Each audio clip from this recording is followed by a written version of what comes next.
Hello दोस्तों, मेरा नाम है प्रिंस अवस्थी और आप सभी का स्वागत है मेरे यूट्यूब चैनल जीएस लोक ऑफ प्रिंस में। आज हम बात करने वाले हैं ब्रह्मपुत्र रिवर और इंडस रिवर के बारे में।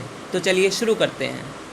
पर उससे पहले मैंने आपको प्रीवियस क्लास में कुछ क्वेश्चंस दिए थे, पहले उनको डिस्कस कर लेते हैं। अच्छा, इन क्वेश्चंस को डिस्कस करने का क्या फ़ायदा है? तो इसके दो फ़ायदे देखने को मिलते हैं। सबसे पहले आपको अंदाज़ा हो जाता है कि कॉम्पिटिटिव एग्जामिनेशंस में कैसे क्वेश्चंस आते हैं। दूसरा ये कि आपकी प्रीवियस क्लास का रिवीजन हो जाता है। तो चलिए शुरू करते हैं। पहला प्रश्न, बांग्लादेश में गंगा को किस नाम से जाना जाता है? इसका उत्तर है पद्मा। कौन सी नदी गंगा की पहली सहायक नदी के रूप में जानी जाती है? इसका उत्तर है रामगंगा। तीसरा प्रश्न, विच river is the longest tributary of Ganga? कौन सी नदी गंगा की सबसे लंबी सहायक नदी है? इसका उत्तर है यमुना। चौथा प्रश्न, गंगा नदी की लंबाई कितनी है? इसका उत्तर है 2525 किलोमीटर। पांचवा प्रश्न, when Namami Gange project was started?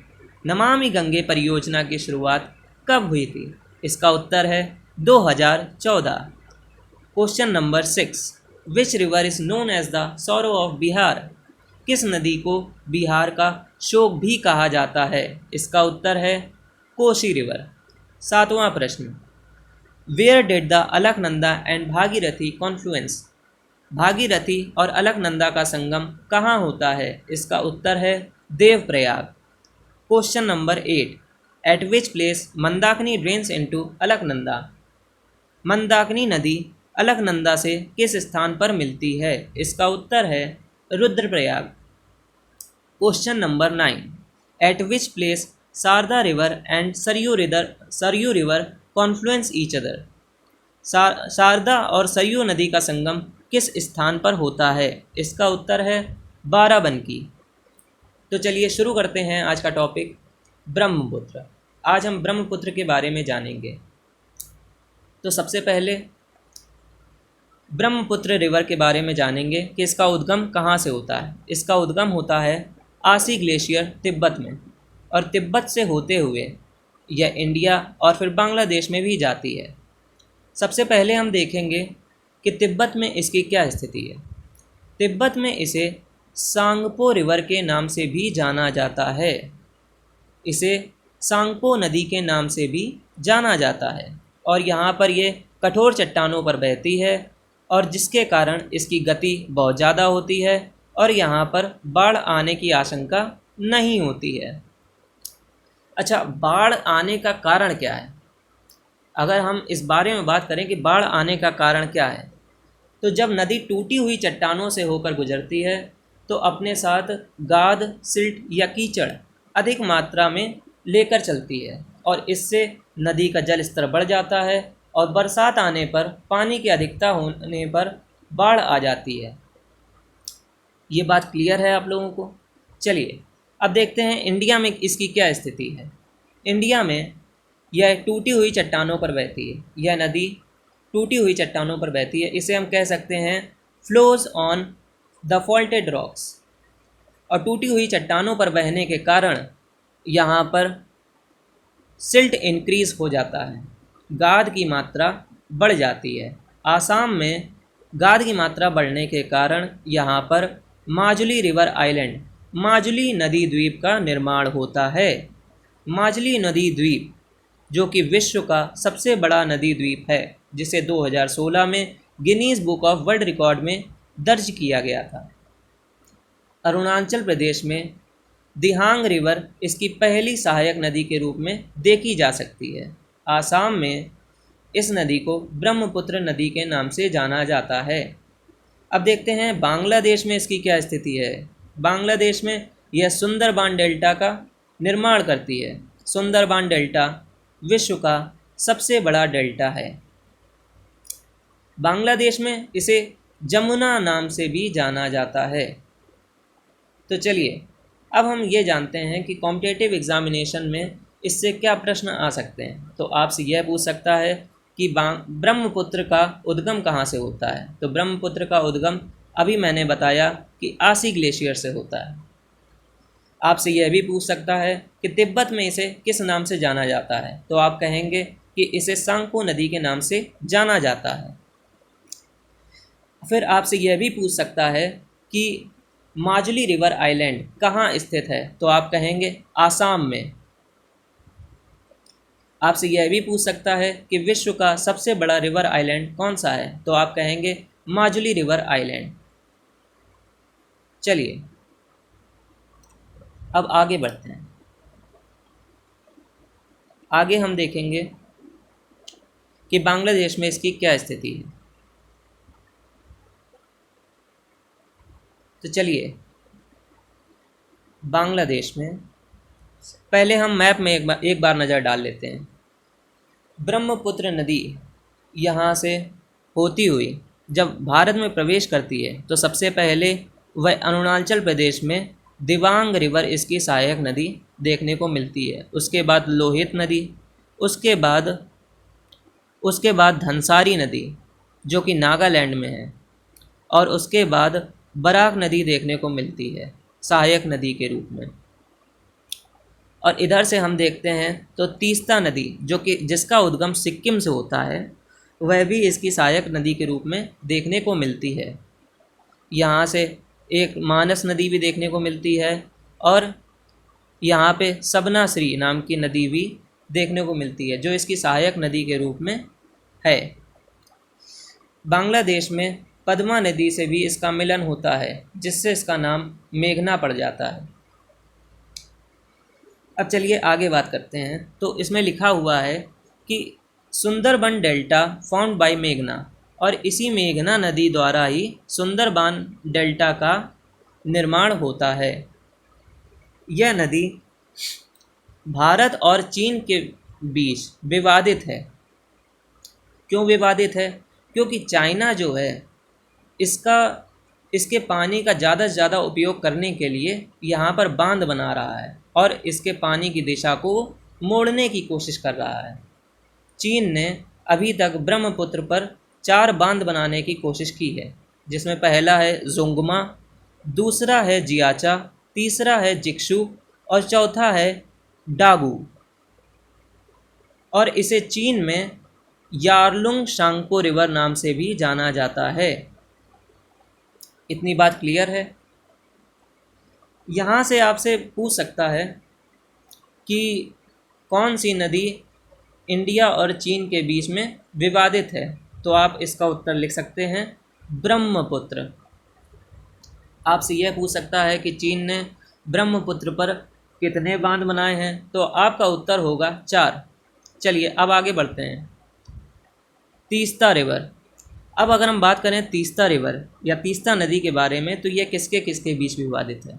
ये इंडिया और बांग्लादेश के बीच विवादित है और इसके लिए संधि प्रस्ताव 1983 में लाया गया था, जिसमें यह डिसाइड किया गया था कि इंडिया 39% और बांग्लादेश इसका 36% यूज़ करेगा पानी का, और बाकी बचा हुआ 25% पानी नदी में ही रहेगा। तीस्ता नदी का उद्गम सिक्किम में होता है, सिक्किम के कंचनजंगा के पास से होता है। ये बात समझ में आई। अब हम बात करते हैं कि बांग्लादेश की ब्रह्मपुत्र नदी की लंबाई कितनी है। इसकी लंबाई कुल 2900 किलोमीटर है और इंडिया में यह 917 किलोमीटर की लंबाई देखने को मिलती है जो पूरे इंडिया में बहती है। अब हम बात करते हैं आगे।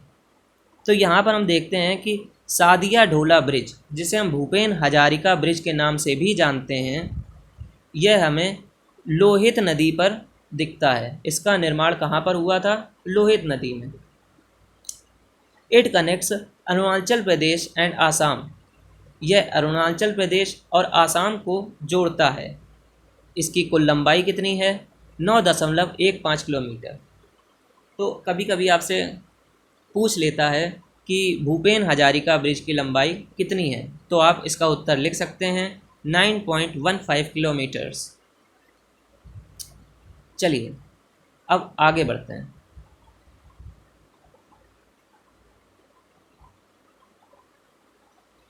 आगे हम देखते हैं इंडस रिवर के बारे में। इंडस रिवर का उद्गम कहाँ से होता है? सबसे पहला प्रश्न। तो इंडस रिवर का उद्गम होता है बोखरचू ग्लेशियर से। बोखरचू ग्लेशियर कहाँ पर है? तिब्बत में। अब यह नदी सिंधु नदी, जिसे हम हिंदी में सिंधु नदी भी कहते हैं, यह तिब्बत से होते हुए इंडिया, फिर उसके बाद बांग्लादेश, पाकिस्तान और अरेबियन सी में जाकर इसका अंत हो जाता है। इंडिया में अगर हम बात करें तो इंडिया में ये जहाँ से इसका स्टार्टिंग पॉइंट है, या हम कहें यहाँ से जहाँ से ये प्रवेश करती है उसे हम क्या कहते हैं? दमचौक के नाम से जानते हैं। और जहाँ से ये निकास करती है, एग्ज़िट करती है, उसे हम चिल्लास के नाम से जानते हैं। यह बात समझ में आई? चलिए अब हम देखते हैं कि यह कहाँ बहती है। यह नदी लद्दाख में बहती है। और किन दो श्रृंखलाओं के बीच में बहती है? Zanskar range and Ladakh range. अच्छा, अब हम आगे देखते हैं तो हमें पता चलता है कि यह एक वेस्ट फ्लोइंग रिवर है, अर्थात पश्चिम की ओर बहने वाली नदी। चलिए अब हम देखते हैं पाकिस्तान में इसकी क्या स्थिति है। पाकिस्तान में यह अटक नाम के क्षेत्र में बहती है, जो कि एक मैदानी क्षेत्र है, और यहाँ पर मिठान कोट नाम की सहायक नदी इससे आकर मिलती है, जो कि हमें देखने को मिलती है। अब हम बात करते हैं इंडस वाटर ट्रीटी, सिंधु जल संधि के बारे में। यह सिंधु जल संधि क्या है? सिंधु जल संधि जो है 1960 में विश्व बैंक द्वारा कराई गई थी। अब यह क्यों कराई गई थी? यह इस चीज़ को डिसाइड करने के लिए कराई गई थी कि जिन नदियों का उद्गम या जो नदियां दोनों देशों से होकर गुजरती हैं, उनमें पानी का बंटवारा कैसे होगा। तो आपको इसमें बताया गया है कि इंडस, झेलम और चेनाब, इनमें जो पानी है उसमें 20% उपयोग इंडिया करेगा और 80% पाकिस्तान करेगा। जबकि हम नीचे की नदियों को देखें, रावी, ब्यास और सतलज, तो हम पाते हैं कि यहाँ पर 20% पानी का उपयोग पाकिस्तान करता है और 80% भारत करता है। तो यह है इंडस वाटर ट्रीटी, सिंधु जल संधि। अब हम बात कर लेते हैं कि सिंधु नदी की लंबाई कितनी है। सिंधु नदी की लंबाई 2880 किलोमीटर। अब अच्छा, हम आपको कुछ एक ट्रिक बताना चाहते हैं। जैसे यह 3 नदियां हैं और यह 3 नदियां हैं, तो हम इनको याद करने के लिए क्या कर सकते हैं? अगर हम ऊपर की नदियों की तरफ देखें तो हम इनके लिए एक कोड याद रख सकते हैं, CJ और I। CJI क्या होता है? CJI मतलब चीफ जस्टिस ऑफ इंडिया, आप इससे याद रख सकते हैं। तो CJI कोड आप अगर याद रखेंगे तो आपको बहुत ही आसानी होगी इन्हें याद करने में। C for Chenab, J for Jhelum और I फॉर इंडस। ये बात समझ में आई? चलिए अब वैसे ही नीचे की नदियों की अगर बात करें, इन 3 नदियों की बात करें, तो उसके लिए आप याद रख सकते हैं रेबीज़। रेबीज़ आप जानते हैं क्या होता है? रेबीज़ कीटाणु होते हैं जो कुत्ते के काटने से हो जाते हैं। तो उसे आप रेबीज़ कैसे लिख सकते हैं? तो ऐसे लिख सकते हैं, RA से रावी याद रख सकते हैं, BEA से ब्यास याद रख सकते हैं और S से सतलज याद रख सकते हैं।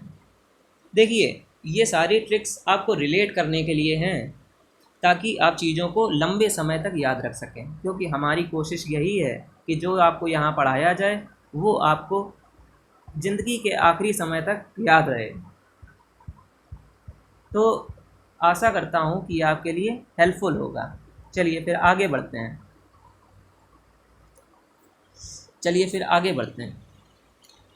अब हम नज़र डालते हैं इसके मैप के ऊपर। अब मैप में अगर हम देखते हैं तो हम देखते हैं कि इसका निकास और इसका प्रवेश कहाँ से होता है। सबसे पहले तो हम इस पे डालते हैं नज़र।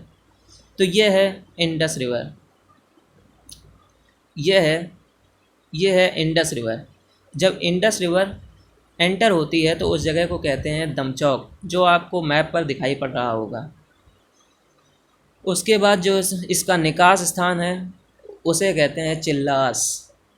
बीच में इससे नुब्रा नदी मिलती है आके। नुब्रा नदी सियाचिन ग्लेशियर से इसका उद्गम होता है और यह आकर सिंधु नदी में मिल जाती है। और नुब्रा नदी की एक सहायक नदी जिसे हम गलवान रिवर के नाम से जानते हैं, और गलवान नदी के नाम से आप में से ज़्यादातर लोग परिचित होंगे, क्योंकि यह चीन से विवादित नदी है। चलिए, और फिर हम देखते हैं चेनाब के बारे में। चेनाब नदी जो है वो दो नदियों के मेल से बनती है, जिसमें पहले का नाम है चंद्रा और दूसरे का नाम है भागा। इन दोनों नदियों का संगम होने पर ही चेनाब नदी बनती है, जैसा कि आप मैप में देख सकते हैं। और चेनाब नदी की दो सहायक नदियां हैं, जिसमें पहली है झेलम और दूसरी है रावी।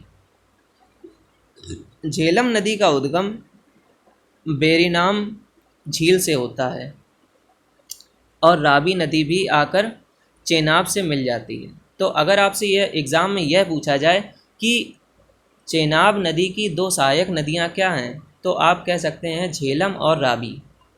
ठीक है, चलिए फिर हम अब देखते हैं सतलुज नदी का उद्गम यहीं से हो रहा है और यह जो है आगे आगे चल रही है। और फिर हम देखते हैं ब्यास नदी। और ब्यास नदी और सतलुज नदी जहाँ पर मिलती हैं वहाँ पर हरिके बैराज बना हुआ है। हरिके बैराज इंदिरा गांधी नहर पे बना हुआ है। इतनी बात आपको समझ में आ गई। चलिए फिर हम अब आगे देखते हैं। अब चेनाब नदी के बारे में कुछ पॉइंट्स पढ़ लेते हैं। चेनाब नदी का उद्गम बारालाचला पास हिमाचल प्रदेश से होता है। यह बात समझ में आई। आगे देखते हैं चंद्रा और भागा नदी, जो कि अभी मैंने आपको बताया था, ये दोनों क्या हैं, ये दोनों नदियों के संगम से ही चेनाब नदी का निर्माण होता है। अब बात कर लें कि चेनाब नदी की सहायक नदियां क्या हैं, तो मैंने अभी अभी आपको बताया है झेलम और रावी दो सहायक नदियां हैं चेनाब नदी की। और तीसरा पॉइंट जो कि हमें इम्पॉर्टेंट लगता है वो ये है कि एंथ्रासाइट कोल यहाँ पर पाया जाता है। चलिए अब हम बात करते हैं सतलज रिवर के बारे में। सतलज रिवर का उद्गम कहाँ से होता है? सतलज रिवर का उद्गम होता है राक्षस ताल से। राक्षस ताल मानसरोवर के आसपास आपको देखने को मिलेगी, कैलाश वाले एरिया में। और ये जो ग्लेशियर है जहाँ से इसका उद्गम होता है, उस ग्लेशियर का नाम है चमायुंग ग्लेशियर। चलिए अब हम जानते हैं कि इसका प्रवेश कहाँ से होता है। इसका प्रवेश जो है भारत में सिपकिला पास से होता है, जो कि हिमाचल प्रदेश में है। यह बात आपको समझ में आई। चलिए अब हम जानते हैं हरिके बैराज। हरिके बैराज जो है वो पंजाब में स्थित है और ये किन दो नदियों के संगम पर देखने को मिलता है? यह सतलज और ब्यास नदी के संगम पर देखने को मिलता है। चलिए एक दो पॉइंट्स ऐसे भी होते हैं एग्जामिनेशन में कभी कभी पूछ लेता है कि इन नदियों का ओल्ड नेम, प्राचीन नाम क्या है। तो हम देखते हैं कि चेनाब को पहले अक्षनी नदी के नाम से जाना जाता था। सतलुज का पुराना नाम शतुत्री और ब्यास नदी का पुराना नाम विपासा था। तो आपसे एग्ज़ाम में यह पूछ लेता है कि इनके ओल्ड नेम क्या हैं, तो आप जो है आसानी से लिख सकते हैं क्योंकि आपके नोट्स में शामिल हैं। चलिए अब हम देखते हैं इनसे संबंधित आज की क्लास में जो आपको पढ़ाया गया है उनसे संबंधित क्या प्रश्न हमें देखने को मिलते हैं एग्ज़ाम में, जिनके आने की संभावना है। तो जो प्रश्न हमें देखने को मिलते हैं वो ये हैं। सबसे पहला प्रश्न यह है कि ब्रह्मपुत्र नदी का उद्गम कहाँ से होता है? ब्रह्मपुत्र नदी का उद्गम कहाँ से होता है? तो मैंने आपको बताया कि आसी ग्लेशियर से होता है। दूसरा प्रश्न, from where Indus river originate, Sindhu नदी का उद्गम कहाँ से होता है? तीसरा प्रश्न, name the bridge constructed on the Lohit river, का लोहित रिवर पे किस पुल का निर्माण किया गया है? आपको उसका नाम बताना है। और तीस्ता नदी किन दो देशों के बीच में विवादित है? आपको ये बताना है। पांचवा प्रश्न, Brahmaputra river is disputed between which two countries, Brahmaputra river जो है वो किन दो देशों के बीच में विवादित है? छठवां प्रश्न है ये है कि हरिके बैराज कहाँ पर है? सातवां प्रश्न, पंजाब नदी की सहायक नदी कौन सी है? चेनाब नदी की सहायक नदियाँ कौन सी हैं? तो आप इसका उत्तर लिख सकते हैं। आठवां प्रश्न, Indus water treaty is related to which countries, जो इंडस वाटर ट्रीटी सिंधु जल संधि जो है किन दो देशों के बीच से संबंधित है? किन दो देशों में यह संधि करवाई गई है? नवा प्रश्न, what is the length of Indus river, Sindhu नदी की लंबाई क्या है? 10वां प्रश्न, what is the length of Brahmaputra river, Brahmaputra नदी की लंबाई कितनी है? तो इन 10 प्रश्नों के उत्तर आपको देने हैं। जो आपको आज क्लास में पढ़ाया गया है उन्हीं से संबंधित ये हैं जो कि हमें एग्ज़ाम को में देखने को मिलते हैं। तो इन प्रश्नों के उत्तर जो है आप कमेंट बॉक्स में लिख सकते हैं। और अगर आपको इस वीडियो से वैल्यू मिलती है तो आप इस वीडियो को लाइक करें और चैनल को सब्सक्राइब करें और अपने दोस्तों के साथ शेयर करें, और आप कमेंट में अपनी राय लिखना ना भूलें। Thank you very much to all of you.